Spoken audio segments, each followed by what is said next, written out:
Welcome everyone, it's maths by Varun sir.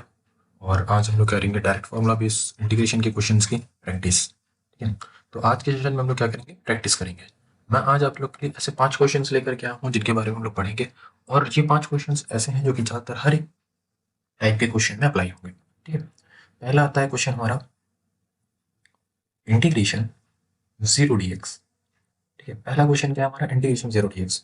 ठीक है, तो यहाँ पे मैं कुछ पॉइंट्स लिखता जाऊंगा। ठीक है, पॉइंट नंबर एक ये है, जितने भी नंबर्स होते हैं, ठीक है, मतलब रियल नंबर्स के बारे में बात करेंगे, जितने भी नंबर होते हैं लाइक 0, 1, 2, 3, इस टाइप से इन्फानाइट तक जितने भी हमारे पास क्या होते हैं, नंबर्स होते हैं, इनका कभी भी इंटीग्रेशन नहीं होता है। इसको हम लोग बाहर लिखते हैं। ठीक है, तो जीरो मैंने इंटीग्रेशन के बाहर किया, यहाँ पे बचा इंटीग्रेशन डी एक्स। ठीक, इंटीग्रेशन डी एक्स जब भी होता है तो याद रखना, इंटीग्रेशन डी एक्स का मतलब होता है यहाँ पे है वन। ठीक है, क्या है यहाँ पे, वन। और वन का इंटीग्रेशन जब भी होता है, ठीक है, वन का जब भी इंटीग्रेशन होता है, ठीक है, वापस से तुम यही कहोगे कि वन एक नंबर है, हम उसको फिर बाहर निकालें। ठीक है, अगर हम बाहर निकालेंगे, जीरो से साथ मल्टीप्लाई होगा, फिर जीरो हो जाएगा। ठीक है, और फिर यहाँ पे डी एक्स बचेगा, तो ये प्रोसेस कभी खत्म नहीं होगा। ठीक, तो वन को हम लोग क्या लिखते हैं, वन का इंटीग्रेशन, यहाँ पे मैं पॉइंट बना के लिखता हूँ, इंटीग्रेशन वन डी एक्स होता है हमेशा एक्स। ठीक है, ये याद है। तो अगर यहाँ पे क्या इंटीग्रेशन डी एक्स, या इसको हम लोग ऐसे भी कह सकते हैं कि इंटीग्रेशन डी एक्स बराबर क्या होता है, एक्स होता है। ठीक है, तो यहाँ पे इसके आगे होगा zero multiply by x plus c. तो आंसर क्या हो जाएगा इसका, आंसर हो जाएगा जीरो प्लस सी। ठीक है, समझ में आया। अगला क्वेश्चन हम लोग देखते हैं। अगला क्वेश्चन है हमारा दूसरा क्वेश्चन, जो कि है इंटीग्रेशन वन डी एक्स। ठीक है, वन डी एक्स, जैसा कि अभी मैंने यहाँ पे समझाया कि वन एक न्यूमेरिकल वैल्यू है, वन बाहर हो जाएगा, और ये हमारा रूल होता है। ठीक है, एक टाइप से आप कह सकते हो ये हमारा क्या है, एक रूल है। ठीक, तो आप इसको हमेशा ध्यान में रखना। ठीक, ये हमारा हैश पॉइंट है। ठीक है, हैश टैग पॉइंट है, तो इसको आपको याद रखना। ठीक, ये हो जाएगा एक्स प्लस सी, ये हो गया इसका आंसर। तीसरा क्वेश्चन हम लोग देखते हैं। तीसरा क्वेश्चन होता है हमारा integration one by x D x. ठीक है, one by x D x, याद करो लास्ट क्लास मैंने फॉर्मूला बताया था, integration one upon D x क्या होता है, ये डायरेक्ट फॉर्मूला हो जाएगा। ये होगा मेरा क्या, लॉग एक्स प्लस सी। ठीक है, ये मेरा एक और आंसर। चौथा क्वेश्चन देखता हूँ। चौथा क्वेश्चन आता है इसी टाइप से, integration one upon x square D x.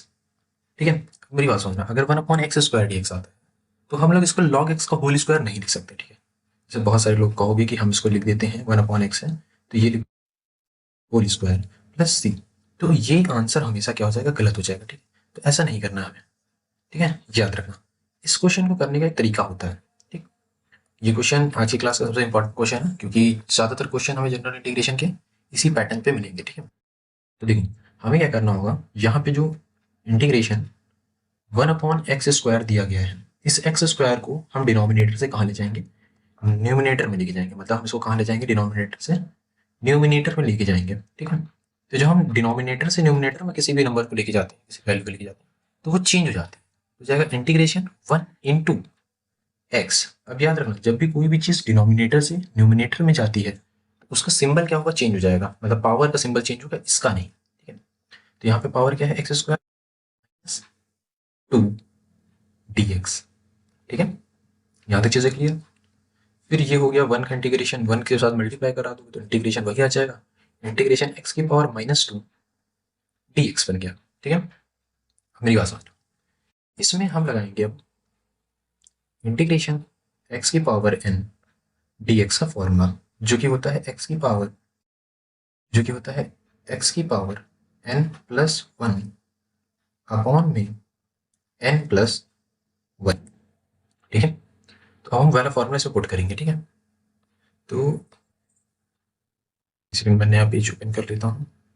हाँ, ठीक है, पीछे हमारे पास क्वेश्चन क्या आया था कि इंटीग्रेशन एक्स की पावर माइनस टू dx।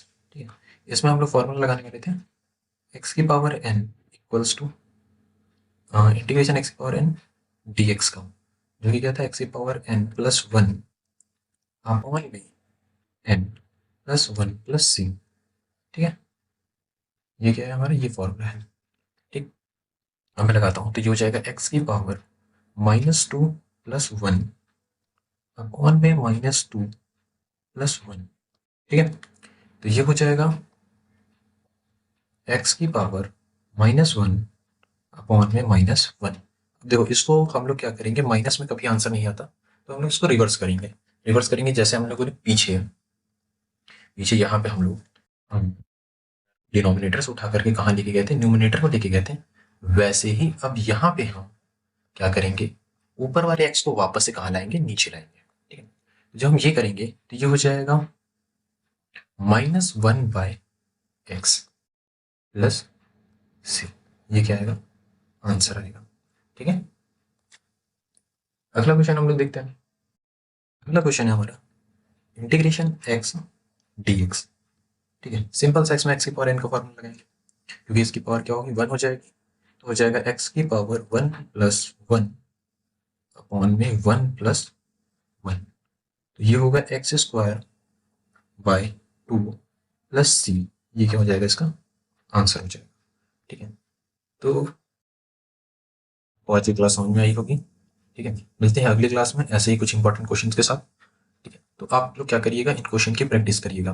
ठीक है, इस सब क्वेश्चन की प्रैक्टिस करिएगा।